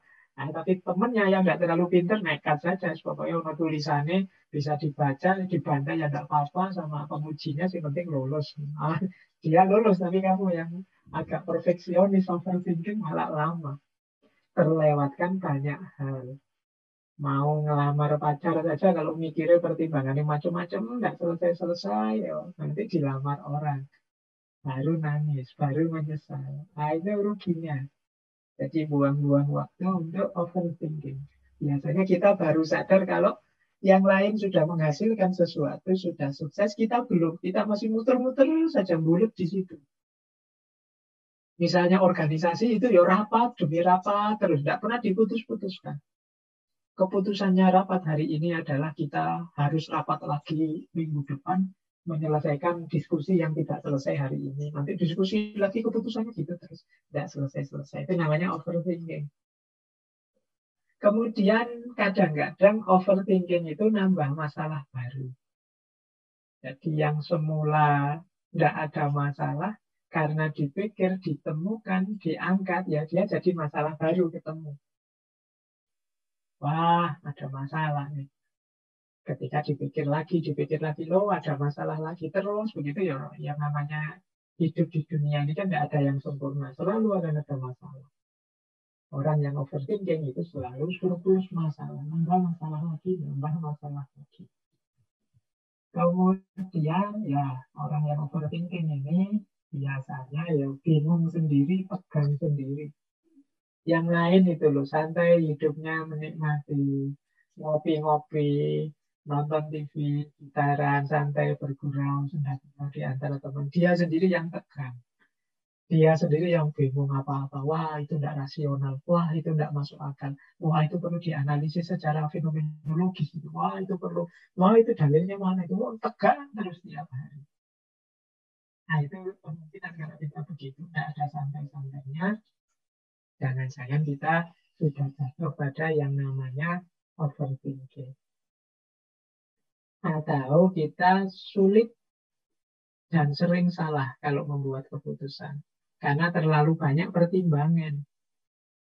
Jadi jangan dikira berlebihan pertimbangan itu selalu bagus. Kadang-kadang ya malah membingungkan. Di momen-momen tertentu ya kita kadang-kadang perlu tegas. Udahlah, kalau memang dipikir terus tidak ada selesainya. Kita putuskan saja ini, nanti kalau ada masalah, ada resiko, kita tanggung bersama. Kadang-kadang perlu begitu. Tidak harus semuanya ditunggu diskusi sampai matang. Ya seperti saya bilang tadi, kadang-kadang kita ini merasa pas cocok, yang lain bilang tidak cocok. Kita ladeni yang bilang tidak cocok, yang tadi sudah cocok, akhirnya komplain. Akan terus begitu, namanya hidup. Nah yang terakhir, cirinya kita ini sudah mengalami overthinking, itu kesibukan kita itu lebih banyak pada hal-hal yang kurang penting. Meskipun mungkin kita ngeyel, ini penting. Tapi sebenarnya hakikatnya itu tidak penting. Jadi ngapain sih seandainya kita benar atau sukses di situ terus manfaatnya apa, maslahatnya apa? Seandainya gagal, rugi resikonya apa? Ini kan kita nggak pernah masuk ke situ. Kalau sudah overthinking itu inginnya perfect semua. Inilah yang sering jadi masalah. Jadi kalau ingin tahu kita sudah overthinking atau tidak, antara lain ya apakah kita mampu mengendalikan pikiran, apakah kita ternyata sering melewatkan banyak hal dan sering menyesal. Apakah dari satu masalah ketika kita pikirkan lama-lama tambah lagi masalah, tambah lagi masalah. Apakah teman-teman kita pada santai, pada senang-senang sementara kok aku sendirian yang tiap hari tegang, tiap hari bingung, tiap hari tidak nyaman, itu jangan-jangan aku ini overthinking. Atau kita sulit sekali mengambil keputusan. Mau memutuskan ini, tapi kok ya jeleknya di sini. Mau memutuskan itu jeleknya di situ. Alternatif ini keliru, alternatif itu tidak pas, alternatif itu lagi tidak cocok. Terus begitu. Tidak ketemu-ketemu. Jangan-jangan problemnya di kita. Kita yang overthinking. Atau pertimbangan-pertimbangan kita itu sebenarnya hal-hal sepele, hal-hal yang tidak penting. Misalnya, wah, saya mau nikah sama kamu sih, tapi saya itu kalau tidur ngorok, gimana ya? Nah, itu kan sebenarnya antara urusan nikah yang agung, yang besar dibandingkan ngorok. Terus ini dibahas mendalam, diseriusi sampai gara-gara macam itu, namanya hal-hal yang tidak penting, diutamakan. Ini kemungkinan kita overthinking. Gitu. Jadi mari kita perhatikan ya, jangan sampai ya memang kita ini akademisi, para pecinta filsafat, suka ngaji, suka berpikir. Gitu. Mungkin teman-teman tidak hanya ngaji filsafat, juga di ngaji yang lain, di kajian yang beda-beda. Tapi hati-hati jangan terjebak overthinking. Karena overthinking, kalau sudah overthinking, konotasinya negatif. Akibatnya apa sih kalau kita ini overthinking? Efeknya antara lain ya yang pasti hidup jadi tidak asik, jadi tidak menyenangkan. Jangankan kita yang overthinking, kita punya teman saja yang serba overthinking, itu kan tidak asik. Jadi diajak apa-apa itu terus diseriusi terus. Kita ngomong iseng, dia serius mendalam. Kita bergurau, dia serius mendalam terus. Hidup jadi tidak menyenangkan, tidak asik. Ya kadang-kadang memang kayak kita bersendagurau dengan teman itu ya guyonannya itu ya kadang nggak masuk akal, kadang absurd, kadang nggak nyambung, ya nggak masalah. Yang penting ketawa bareng seneng. Tapi begitu ketemu orang-orang yang overthinking ini, itu nanti dianalisis. Oh, nggak masuk akal itu, masa begitu. Ah, iya. Hidupnya jadi nggak seneng. Jadi waktu habis, tegang, lelah, nggak bisa tidur nyenyak, selalu kepikiran. Kepikiran itu dalam istilah Jawanya. Jadi istilah Jawa ada istilah kepikiran. Kepikiran itu berarti jadi bahan pikiran terus-menerus. Dan itu pasti tidak menyenangkan. Nah yang kedua, banyak aktivitas jadi tidak maksimal. Mengapa tidak maksimal? Kita susah untuk fokus dan konsentrasi. Pikiran kita kemana-mana terus. Mikir A, kita kaitkan dengan B, kita kaitkan dengan C, kita terus begitu. Jadi akhirnya kegiatan-kegiatan kita jadi tidak maksimal, tidak to the point. Bahkan kita mungkin sulit berinteraksi dengan orang lain karena gaya kita tadi. Kenapa? Karena kita sulit fokus, sulit konsentrasi. Kalau diajak ngomong misalnya, kita ngomong apa, teman kita nanggapinya apa. Karena mungkin dia overthinking, mengerti hubungannya yang diomongkan dengan ini, dengan itu, dan lain sebagainya. Nah yang ketiga, efek atau akibatnya overthinking adalah emosi yang naik turun terus, tidak stabil. Orang overthinking itu mudah marah. Mikir itu kan tegang. Kalau disinggung sedikit, dia bisa marah. Mudah gelisah. Termasuk insecure tadi yang kita bahas di babak pertama ngaji kita. Kemudian kadang-kadang mencari pelampiasan dari ketegangan kegelisahannya. Ya di situ saya tulis misalnya lewat makanan. Makan itu ya karena mikir itu butuh energi, butuh fokus. Kadang-kadang postingannya sambil nyemil. Kita makan, kita mikir sambil nyemil, mikir sambil minum, mikir sambil jadi bisa habis kopi bergelas-gelas. Habis itu nanti kesehatannya drop. Kemudian kadang lewat postingan. Tidak ada angin, tidak ada hujan. Nanti postingannya marah-marah, postingannya apa. Atau pada orang lain untuk pelampiasan. Orang lain diserang. Atau sebaliknya, menjauh dari orang lain. Nah, ini efek-efek dari overthinking. Emosi kita jadi tidak stabil. Tentu saja orang lain jadi insecure, jadi tidak nyaman dekat dengan kita. Karena emosi kita yang naik turun. Yang keempat, kalau ini manifestasi fisiknya. Jangan lupa, pikiran itu, apalagi otak, itu kuncinya segalanya. Jadi ketegangan-ketegangan batin kita, pikiran otak kita itu ya bisa berefek pada kesehatan fisik. Ada gejala-gejala psikosomatis misalnya, pusing, nyeri, jantung berdebar-debar, sesak nafas, tensinya naik atau tensinya turun dan lain sebagainya. Ini gangguan fisik. sebagian besar penyakit-penyakit dalam itu berhubungan dengan pikiran kita. Maka orang yang overthinking itu berarti orang yang pikirannya tegang terus. Nggak heran kalau orang semacam ini mudah terkena penyakit. Imunnya turun karena fokusnya pada hal-hal macam-macam yang tidak penting tadi.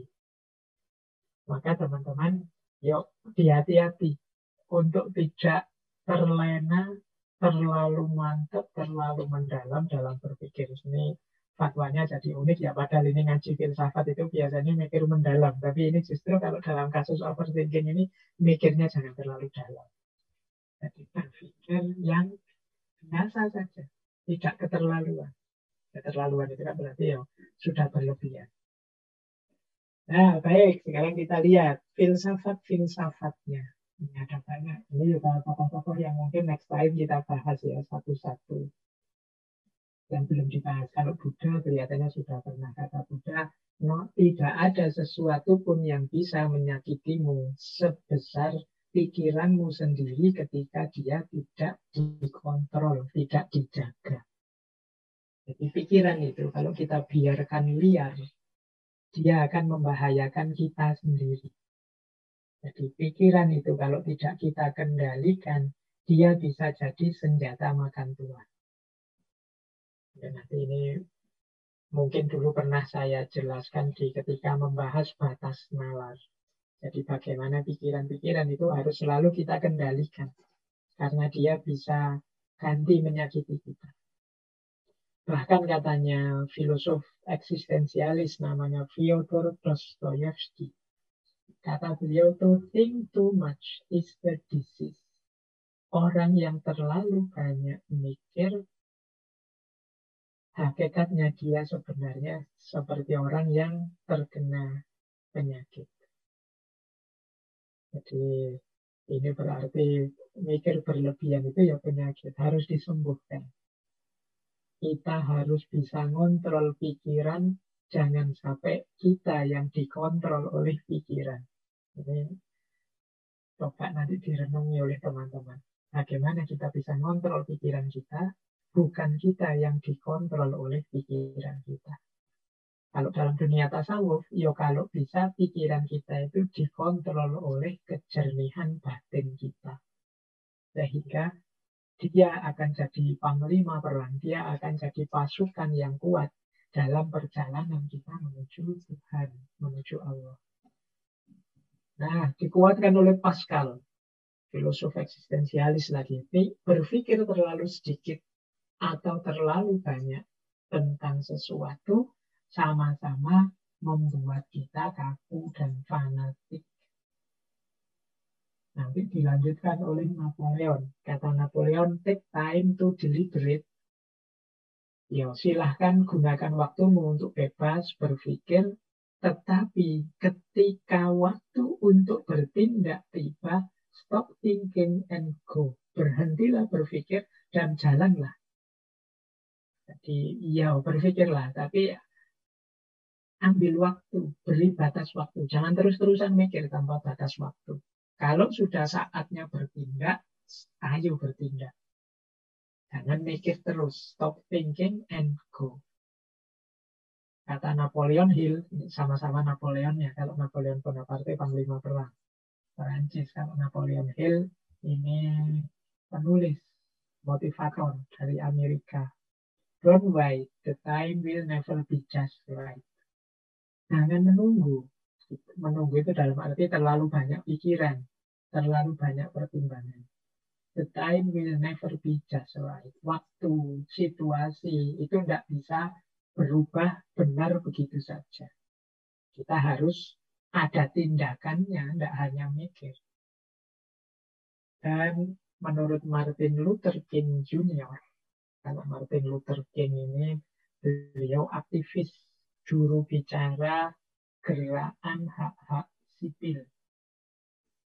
Nanti kapan-kapan kita bahas beliau. Mungkin berhubungan dengan teologi pembebasan. Kata Martin Luther King Jr., you don't have to see the whole staircase. Just take the first step.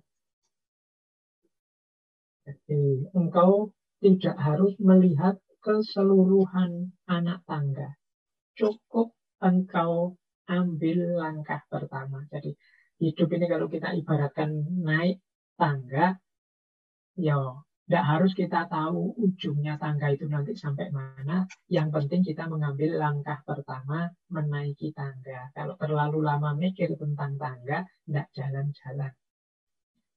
Nah, ini yang dimaksud overthinking tadi. Terlalu banyak pertimbangan, terlalu banyak pemikiran, terlalu banyak pendalaman-pendalaman, akhirnya tidak ngapa-ngapain.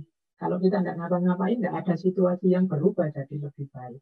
Padahal tujuannya berpikir itu kan mencari solusi, menemukan jalan untuk agar hidup kita jadi lebih baik. Nah, inilah beberapa filosofi dari para filosof tentang overthinking. Nah, ini beberapa tips agar kita tidak terjebak overthinking. Yang pertama, jangan dijadikan kebiasaan. Jangan dibiasakan overthinking. Jadi, kalau kita sadar, wah ini aku terlalu banyak mikir ini. Wah ini aku terlalu banyak pertimbangan ini. Akhirnya tidak jalan-jalan. Ya sudah, kita off dulu. Jadi, dan kita usahakan tidak sering-sering begitu. Karena kalau jadi kebiasaan, nanti ada apa-apa sedikit kita overthinking. Ada apa-apa sedikit kita overthinking. Yang kedua, sikapi segalanya secara biasa saja, wajar-wajar saja. Jadi, ya kalau memang urusan besar, diselesaikan, diuraikan dalam bagian-bagian kecil, kita selesaikan satu demi satu, setahap demi setahap. Ya kayak naik tangga tadi loh. Wah ini urusannya sampai masa depan ini. Ya kita selesaikan dulu yang di depan mata. Kita selesaikan dulu yang mahasiswa kuliahnya. Nanti baru kalau kuliahnya selesai mikir kerjaan. Kalau kerjaan sudah dapat mikir istri. Setelah itu mikir membahagiakan orang tua. Setelah itu mikir betul. Kalau dicampur semua jadi satu dengan judul hidup dan masa depanku, kita akan overthinking pasti. Nah, yuk diawali pelan-pelan saja, setahap-setahap saja. Ada kalanya penting bagi kita untuk mengambil sudut pandang yang baru. Kadang-kadang memang perspektif tertentu itu membuat masalah-masalah baru. Nah, sehingga pikiran kita tidak selesai-selesai, muter bulat di situ. Nah, itu kadang-kadang kita perlu menarik diri. Sudahlah, saya pandang secara berbeda. Nyari cara pandang baru yang lebih segar terhadap masalah ini. Misalnya urusan kuliah, teman-teman mungkin ada yang terancam DO. Sudah semester 13, besok 14, proposal saja belum, dan kita gelisah di situ mati-matian. Aduh ini hancur duniaku, masa depanku rusak. Nah, itu karena mikirnya mungkin hanya dari sudut pandang kuliah yang ke DO. Tapi mungkin kalau kita keluar sebentar, melihatnya dari perspektif berbeda, bisa jadi kita tidak segalau itu. Mungkin, oh iya ya, wong yo banyak kok orang itu yang tidak lulus kuliah tapi sukses. Ada juga yang ke DO tapi terus berhasil di bidangnya. Ada juga yang, nah ini sudut pandang baru namanya. Mungkin kita menemukan solusi dari situ, tidak dari perspektif awal tadi yang membuat kita panik. Diputus pacar misalnya, wah kita gelisah gimana biar dia tidak mutus aku, gimana biar dia tetap bersama aku, gimana biar dia, kita stres mati-matian. Mungkin kita tidak nemu jalan sudah kalau bareng dia. Nah, tapi dari sudut pandang yang berbeda mungkin jadi lebih positif. Alhamdulillah aku bisa konsentrasi kuliah, lebih baik. Aku sekarang bisa nambah ibadah dan lain sebagainya. Ini namanya sudut pandang yang baru. Yang keempat, latihan mendisiplinkan diri. Jadi ayo, bahkan pikiran pun seperti saya bilang tadi ya, ayo kita kontrol. Jadi peran apa yang harus dia mainkan, apa yang harus dia pertimbangkan, dia lakukan. Kita yang bilang stop and go, sudah titik. Sekarang keputusan di tanganku, tugasmu hanya memberi pertimbangan. Nah, ini kita yang kontrol. Kita latihan disiplin. Saya beri waktu, wahai pikiranku, 15 menit untuk menyelesaikan ini. Kalau memang tidak bisa, ya berarti memang perlu ada perspektif yang berbeda. Nggak usah bulat terus di situ. Nah, ini penting latihan begini nih, untuk pikiran kita. Dan jangan mudah terdistraksi. Jangan mudah tertarik perhatian pada fokus yang lain. Ini yang saya pikirkan hanya aspek ininya saja. Nanti aspek yang lain nanti dulu. Kalau yang ini selesai atau yang ini buntu, baru ganti ke aspek yang lain. Ini namanya latihan disiplin dalam berpikir. Kemudian bersikap positif dan optimis. Jadi jangan serba negatif. Kita overthinking tadi sebagian besar karena cara berpikir kita yang negatif. Kalau begini gimana? Kalau begitu gimana? Kalau nanti terjadi ini apa kita bisa? Kalau itu yang membuat orang terus jadi overthinking. Mari kita optimis, positif, bahkan mari gembira dan bahagia. Ini akan membantu kita menaklukkan overthinking. Yang terakhir, ayo hidup di masa kini. Jangan dibelenggu oleh masa lalu atau selalu dicemaskan oleh masa depan. Ini yang membuat kita overthinking. Cemas oleh masa depan, menyesal karena masa lalu. Ini membuat kita tidak move on.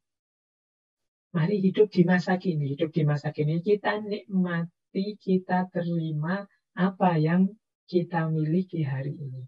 Ini akan jadi kunci kebahagiaan kita dan kunci yang membuat kita lepas dari overthinking.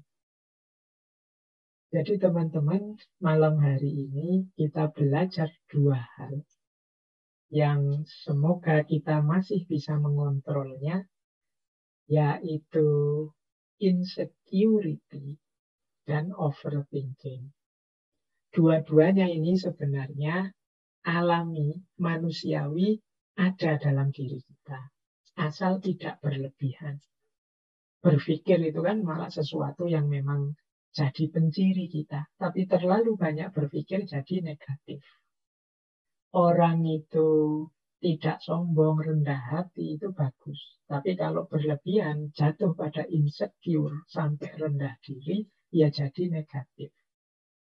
Jadi rumusnya semua yang kita bahas di bulan ini sebenarnya seperti self-love agar tidak jatuh pada egoisme. People pleaser agar tidak jatuh pada pamrih-pamrih pribadi, meskipun tetap berbuat baik pada orang lain.